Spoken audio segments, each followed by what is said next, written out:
Sometimes, the most broken people bring the most healing. Mercy Abbott didn't know that when she stumbled toward Windspur Ranch. She only knew she was hungry, tired, and out of chances. The sun hung low in the sky, painting the Montana plains in gold and shadow. A lone figure moved slowly across the land, her boots kicking up dust with every step. Mercy Abbott's dress was worn thin, her face streaked with dirt, and her stomach empty. She carried nothing but a cast-iron skillet tied to her belt, the only thing she had left from her mother. Windspur Ranch rose in the distance, its fences stretching like arms around the land. Mercy's legs trembled, but she forced herself forward. She had nowhere else to go. Eli Cutter was mending a fence when he spotted her. At first, he thought she was a mirage, a trick of the heat and his tired eyes. But then she swayed, catching herself on a fence post. Eli dropped his tools and walked toward her. Up close, she looked worse. Her lips were cracked, her eyes hollow. She didn't speak, just stared at him like a wild animal ready to bolt. "You lost?" Eli asked. Mercy shook her head. "You need help." She hesitated, then nodded. Eli studied her. He didn't know her story, didn't know why a woman would wander the plains alone, but he knew hunger when he saw it. "What's your name?" he asked. She swallowed. "Mercy. You got a trade, Mercy?" Her fingers tightened around the skillet at her side. She lifted her chin, just a little. "I can cook." That was all she said. 3 words. No plea, no explanation. Eli didn't ask for more. He just nodded. "That's all I need." He led her toward the ranch house, where the smell of coffee and burnt beans hung in the air. The kitchen was a mess, pans stacked high, flour spilled on the table. The last cook had quit weeks ago, and the men were living on tough meat and bitterness. Mercy looked around, her eyes taking in the chaos. Then, without a word, she rolled up her sleeves. Eli watched as she moved. She didn't speak, didn't ask for anything, just got to work. By sundown, the ranch hands gathered at the table, drawn by smells they hadn't known in months. Warm bread, rich stew, something sweet baking in the oven. They ate in silence, too hungry to talk, too surprised to complain. Eli sat at the head of the table, watching Mercy. She stood in the corner, arms crossed, like she wasn't sure she belonged. But the food said otherwise. And maybe, just maybe, that was enough for now. The next morning, Mercy was up before the sun. The kitchen was still dark, but she moved through it like she had lived there for years. She stoked the fire, kneaded dough, and sliced potatoes with quick, sure hands. By the time the first ranch hand stumbled in, rubbing sleep from his eyes, the air was thick with the smell of bacon and fresh biscuits.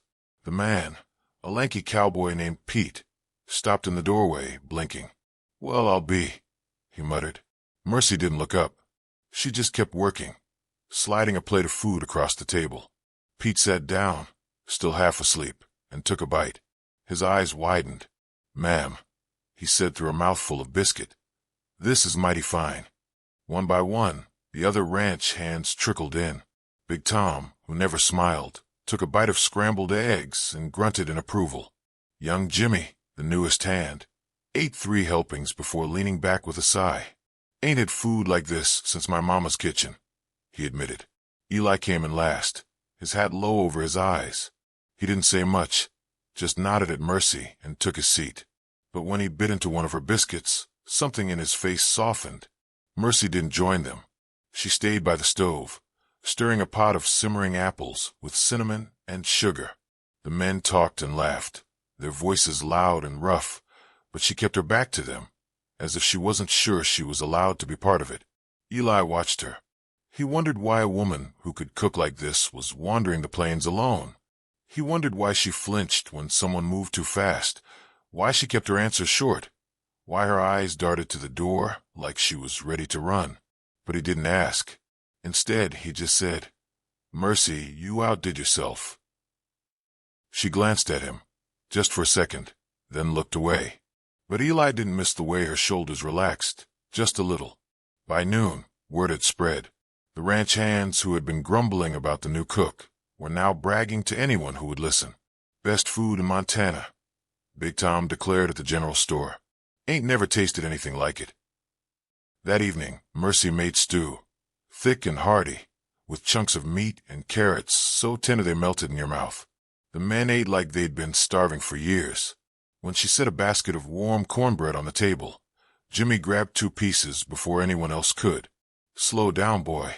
Pete laughed. "Ain't nobody gonna take it from you." Jimmy grinned, his cheeks full. "Ain't I keen, no chances." Mercy almost smiled. Almost. Eli saw it. The faintest curve of her lips before she turned back to the stove. It was the first time he'd seen anything close to happiness on her face. Maybe, just maybe, she was starting to feel like she belonged. The kitchen was quiet long after the men had gone to bed. Mercy stood at the sink, scrubbing the last of the dishes. Her hands were red from the hot water, but she didn't stop. Work kept her mind from wandering. Eli walked in, carrying an empty coffee cup. He set it on the counter, then paused. "You don't have to do all this alone," he said. "The boys can help." Mercy shook her head. "I don't mind." Eli leaned against the counter, watching her. "You ever gonna sit down and eat with us?" She kept scrubbing. "I eat when I'm done." Eli sighed. He wasn't used to someone so stubborn. "Suit yourself." He turned to leave, then stopped when he saw her wince. Mercy had reached for another dish, but her sleeve slipped, revealing a jagged scar along her wrist. She quickly pulled her sleeve back down, but not fast enough. Eli frowned. "You hurt yourself." She shook her head. "Old burn." He stepped closer. "Let me see." Mercy hesitated, then held out her hand. The scar was pale and raised, running from her wrist halfway up her forearm. Eli whistled low. "That's a bad one." She pulled her hand back. "It doesn't hurt anymore." Eli studied her. There was something in her voice, not pain, but something deeper, like the scar wasn't just on her skin. He reached into a cupboard and pulled out a small jar of salve. "Here, this'll help if it ever aches." Mercy stared at the jar, then at him. "Why are you being kind to me?" The question caught Eli off guard. "Ain't no reason not to be." She looked away. "Most folks have reasons." Eli didn't know what to say to that, so he just set the salve on the counter. "Well, I don't." Mercy didn't move for a long moment. Then, slowly, she picked up the jar. "Thank you," she whispered. Eli nodded. "Get some rest, Mercy. Tomorrow's another long day." He left her standing there, holding the salve like it was something precious. And for the first time in a long time, Mercy didn't feel so alone. The first time the widow came to Windspur Ranch, Mercy was kneading dough for the noon meal. The sound of a wagon pulling up made her glance out the window. A woman in a faded blue dress climbed down, followed by a boy no older than 6, his straw-colored hair sticking up in every direction. Eli met them at the porch. "Afternoon, Mrs. Harlow."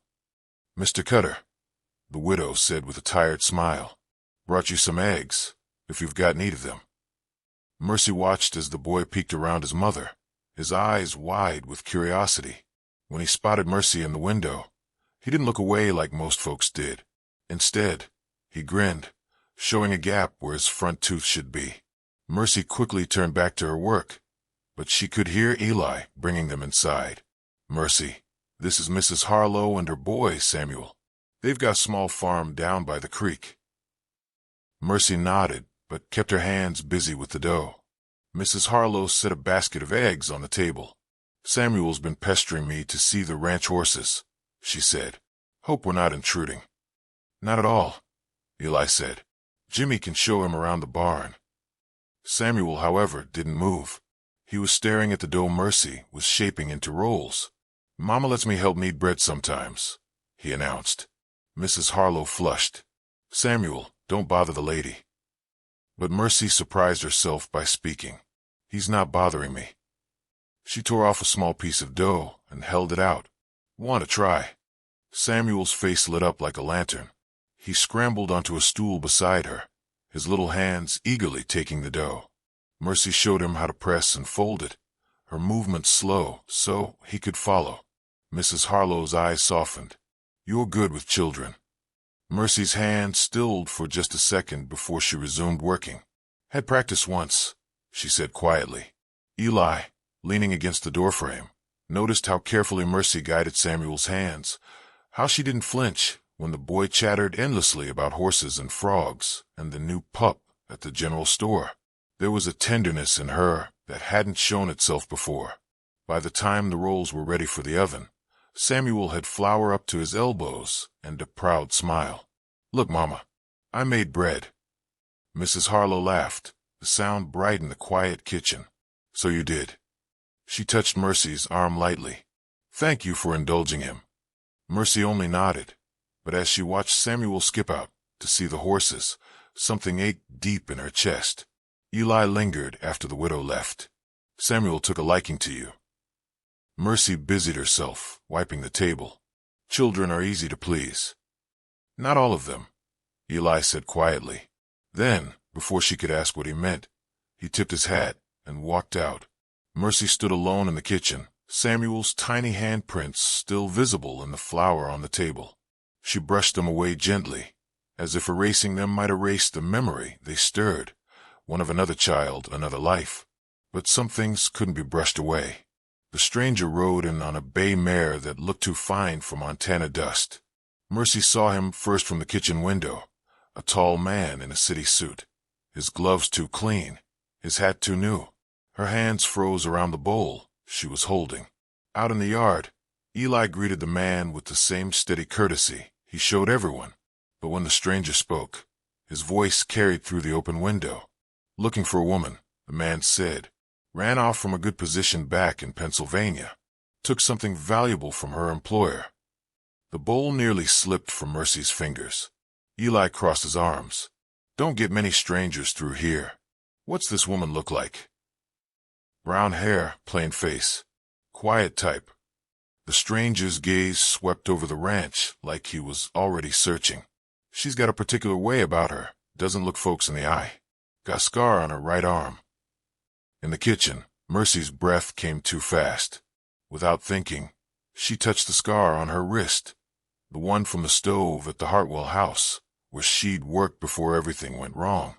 Eli's voice was calm. "Can't say I've seen anyone like that. What did she steal?" The stranger hesitated. "Family heirloom. Silver locket." A lie. Mercy's fingers crept to the pocket of her apron, where the folded letter rested, the only thing she'd taken. The one with her baby's name written in shaky ink. The one they'd said she had no right to keep. Out in the yard, the stranger was growing impatient. "I'll pay good money for information. She's likely using a different name." Eli shook his head. "Sorry, mister. Can't help you." The man studied Eli a moment longer, then tipped his hat. "If you hear anything, I'm at the boarding house in town." He rode off, leaving dust hanging in the air. Mercy didn't realize she was shaking until Eli walked into the kitchen and gently took the bowl from her hands.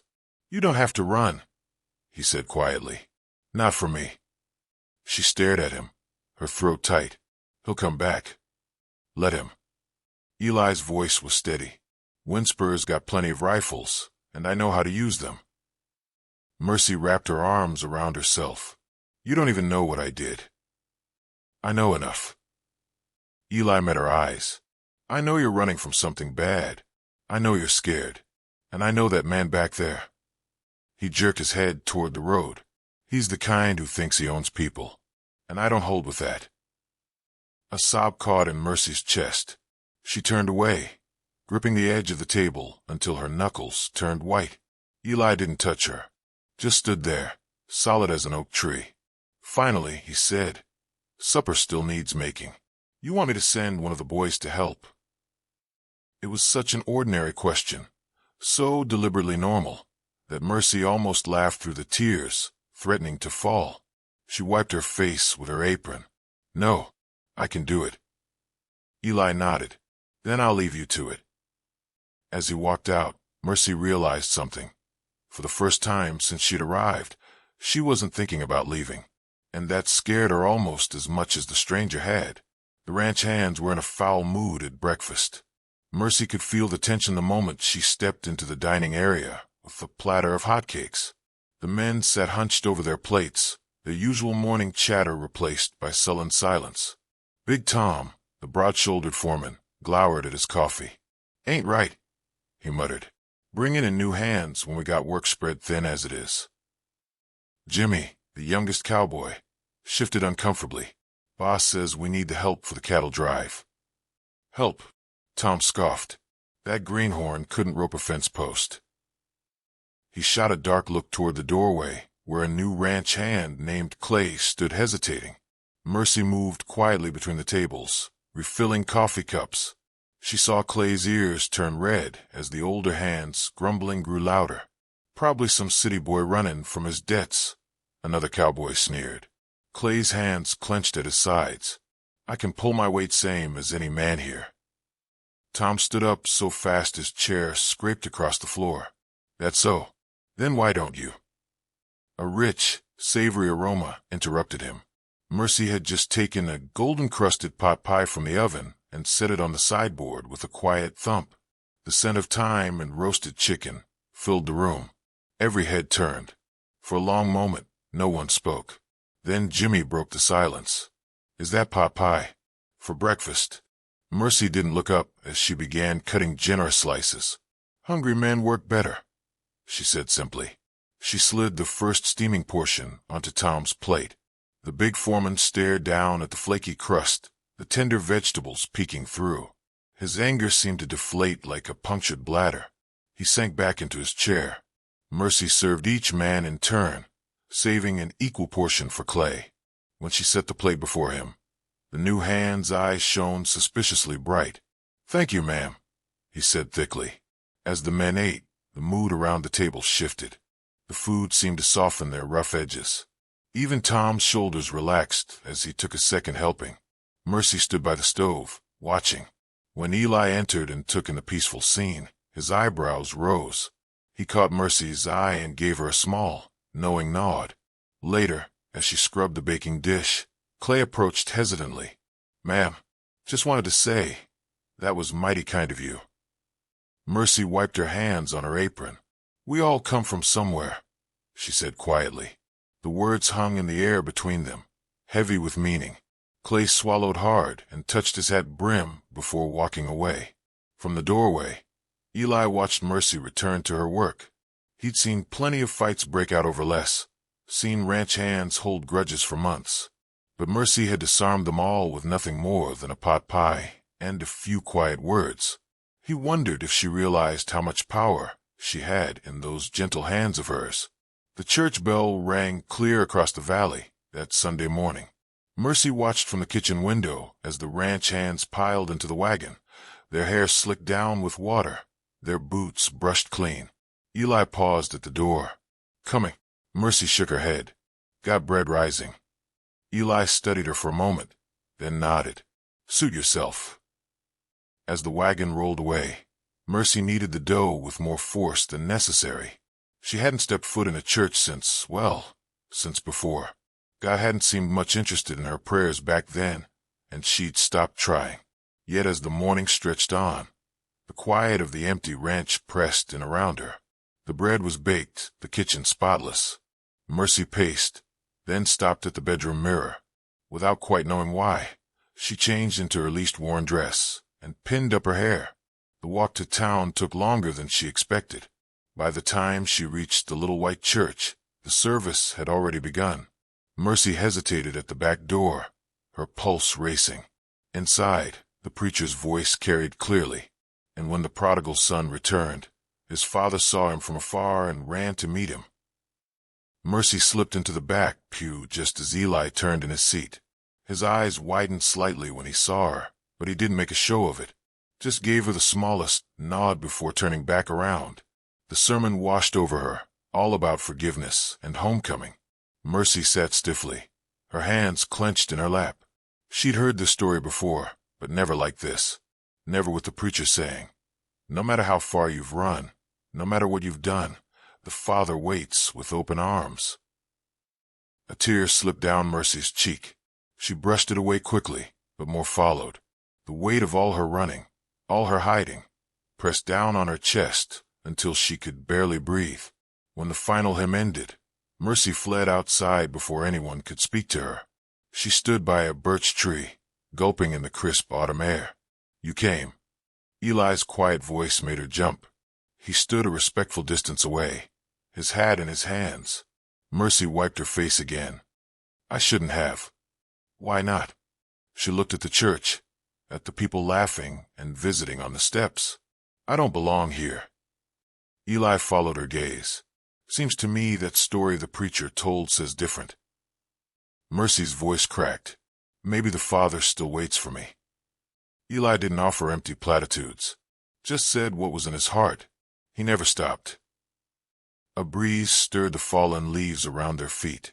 Somewhere a child laughed. Mercy realized she was trembling, but for the first time in years, it wasn't from fear. On the walk back to the ranch, Eli didn't press her to talk. They walked in comfortable silence, the late afternoon sun warm on their backs. When they reached the ranch gate, Mercy paused. "Thank you," she said softly. Eli tipped his hat. "Anytime, Mercy. Anytime." And somehow, she knew he wasn't just talking about the walk home. A hard autumn rain kept everyone indoors that evening. The ranch hands gathered around the fireplace, mending tack and telling stories in low voices. Mercy worked quietly in the kitchen, the steady rhythm of her knife chopping vegetables blending with the patter of rain on the roof. Eli appeared in the doorway, an old ledger book under his arm. "Mind if I work in here? Stove's warmer than the office."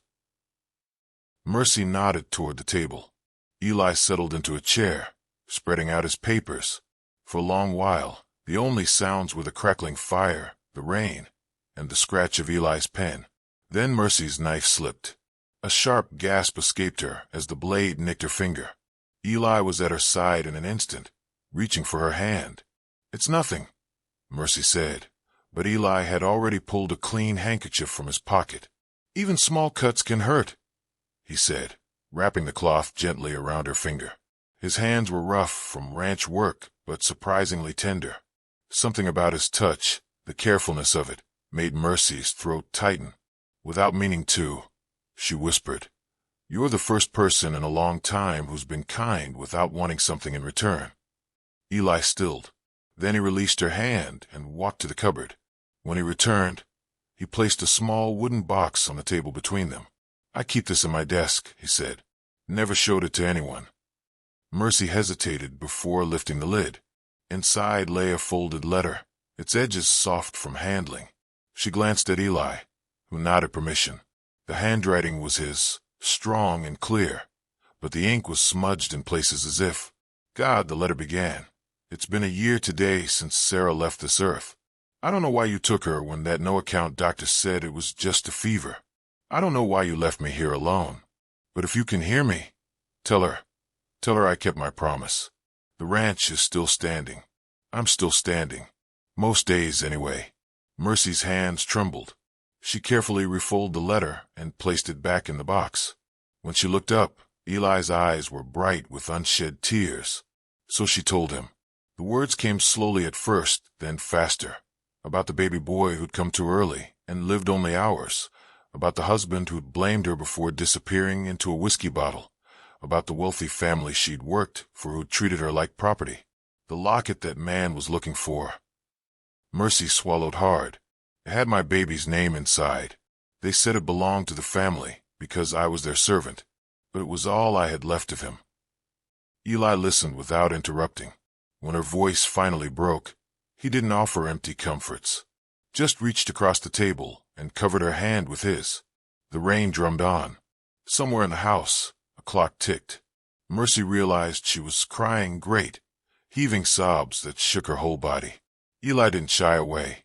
He just waited, his hand warm and steady on hers, until the storm inside her passed. When she finally caught her breath, Eli spoke softly. "We've both been living with ghosts, haven't we?" Mercy looked at their joined hands, then at the letter in the box.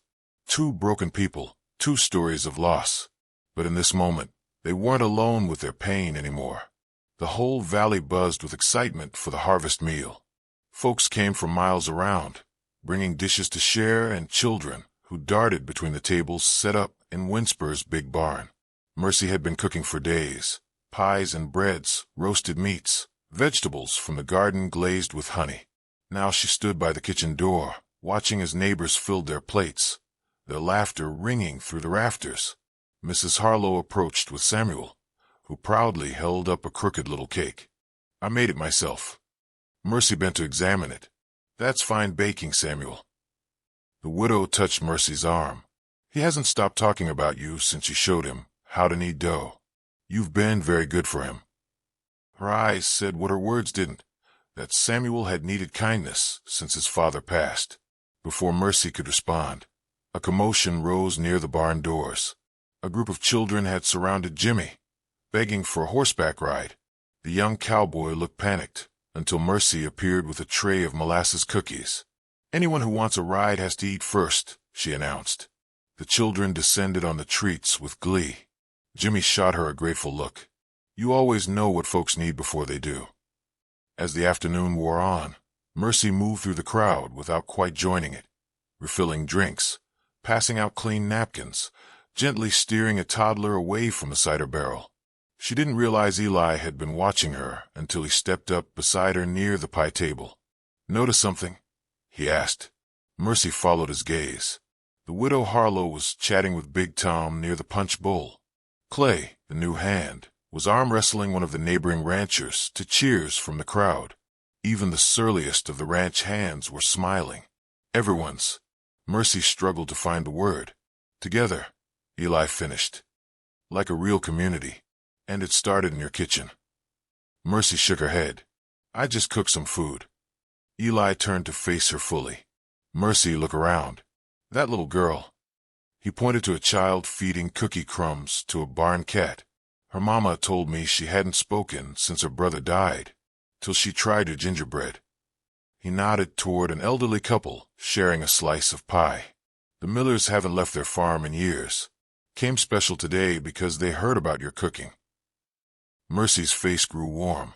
"That's not me. That's just people being people." Eli's voice softened. "That's just what I'm saying. You brought people together without even trying." He looked out over the laughing crowd, the children playing, the old folks swapping stories. "Mercy isn't just our cook.